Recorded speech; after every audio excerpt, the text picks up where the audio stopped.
Haupa, Andrea Gaztegina, Zubitzu konturatzailea, eta duela 6 hilabete Zetare Baskontuekin hasi ginen.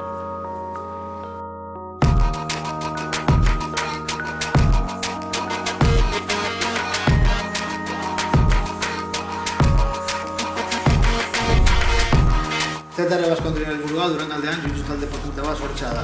Dagoeneko 20 pertsona ditugu talde.